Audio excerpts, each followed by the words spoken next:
মা এমনি করে আমার বলে মা মেয়ের বাপে মা গেছে না আমার বাপ আছে আমার বুঝে না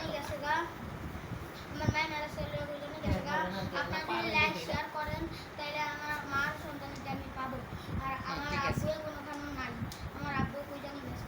হ্যাঁ ঠিক আছে এইটা ঠিক আছে আমি আজকের ওয়াজটা করব ওয়াজটার মধ্যে লাইক শেয়ার আপনারা করে দেবেন আলহামদুলিল্লাহ আলহামদুলিল্লাহি নাহমাদুহু ওয়া নাস্তাগফিরুহু ওয়া নু'মিনু বিহি ওয়া নাতাওয়াক্কালু আলাইকা ওয়া নুসনি আলাইকাল খায়র ওয়া নাশকুরুকা ওয়া নালাকুরুকা আল্লাহ তাআলা আমাদেরকে আশার বসার তৌফিক দান করেছেন আর তৌফিক দান করেছেন আমি একটা আসওয়াকের ওয়াজ করব এক আসওয়াক আছে সেই আসওয়াক এমন কালা আল্লাহ তাআলা এই পৃথিবীর মধ্যে যত কালা বানাইছেন যেটা সবচেয়ে বেশি কালা বানাইছেন তার তো দ্বিগুণ আসওয়াক কালা নবীজির সাহাবী একদিন আসওয়াককে কেউ বিয়া করে না সেই জন্য আসওয়াক একবার মন খারাপ করে রাস্তার মধ্যে দিয়া হাঁটতে যেতেছেন সেই মধ্যে আমাদের রাসূল সাল্লাল্লাহু আলাইহি ওয়াসাল্লাম উনি ডাক দিয়ে বলেন হে আসওয়াক তুই কি বিয়া করবি না আসওয়াক বলে আরে আমি তো বিয়া করব কিন্তু আমাকে বিয়া করব কে আমাদের নবীজি কয় আমি তো একটা চিঠি লিখে দিব তুই চিঠিটা নিয়ে মদিনার সবচেয়ে সুন্দরী মেয়ের কাছে যাবি তার নাম আমরা পছন্দ করে ডাকি সুর তার বাবার কাছে যাবি তার বাবাই যদি মানে তাইলে ঠিক আছে তাইলে লেখা দিলেন আসওয়াককে আসওয়াক মদিনার সবচেয়ে সুন্দরী মেয়ের কাছে গেল মেয়ের বাবার কাছে গেল বাবার কাছে যে বলো নবীজি চিঠি পাঠাইছে বাবাই কইরা বললো তোর মতন কালাকে আমি আমার মেয়ের সাথে বিয়ে দিব না নাউজুবিল্লাহ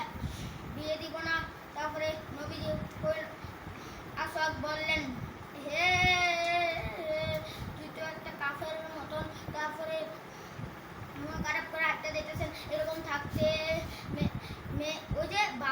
বাবার মেয়ে আইলেন মোহাম্মদ সুর উনি আসলেন কইলেন হে বাবা কি হইল বাবা সব ঘটনা কইলেন 1 মিনিটের মধ্যে ওনাকে থামাও কেননা যদি ওনাকে না থামাও তাহলে তুমি একটা কাফের ডাক তাড়াতাড়ি করে থামাইলেন থামানোর পরে মেয়ে কইলেন আমি বিয়ে করতে রাজি আছি তারপরে বাবাই কইলেন তোমার থেকে কি টাকা আছে এটা কিন্তু একটা পরীক্ষা বস তোমার থেকে কি টাকা আছে উনি কইলেন না আমার থেকে 1 টাকাও নাই তাহলে ওনার বাবাতে দিলেন বিয়ার সদাই কিন্তু বিল্লাহ দিলেন কিন্তু উনি জিসুম বাজারও গেলেন জিসুম শুনেন নবীজি যুদ্ধের ময়দানে যুদ্ধ করতে গেছেন তার এটা কিন্তু একটা পরীক্ষা বস তারপরে যুদ্ধের ময়দানে যুদ্ধ করতে গেছেন যুদ্ধ করতে যাওয়ার পরে তারপরে উনি ভাবলেন আরে আমার রাসূল দিয়ে এত কষ্ট করে বিয়া করতে পাঠাইলো একেবারে আমি বিয়াটা না করো তাহলে তো আমি যুদ্ধের ময়দানে যুদ্ধ করে শহীদ হতে পারি উনি তলোয়ার মলোয়ার কিনা গেলেন উনি যুদ্ধ করে রাসমাস নবীজি বললেন আমার পাঞ্জাবিটি পাল্টানি আর তোমরা তাদেরকে জানাজার নামাজের ব্যবস্থা করলেন নবী আসলেন জানাজার নামাজ পড়াইলেন একজনের মুখ করে দেখে কবর দিলেন লাস্টের কবরটায় ছিল আসওয়াক নবীজি খুললাম প্রথম কানলেন হে কান্দনের পরে তারপরে কবরের জিসুম রাখনের পরে আবার হাই দিয়া লাইলেন এরকম থাকতে আল্লাহ তাআলা জিবরাইল আলাইহিস সালামকে পাঠিয়ে দিলেন ফেরেশতারা তো সব অবাক হয়ে গেলেন বললেন হে নবীজি এর মানেটা তো আমরা বুঝলাম না প্রথম আপনি কানলেন তারপরে আপনি হাসলেন নবীজি বলল প্রথম কাঁদছি আমার মায়াতে দ্বিতীয়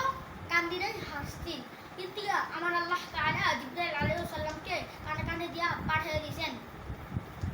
কেননা উনি জান্নাতুল ফেরদাউস হবে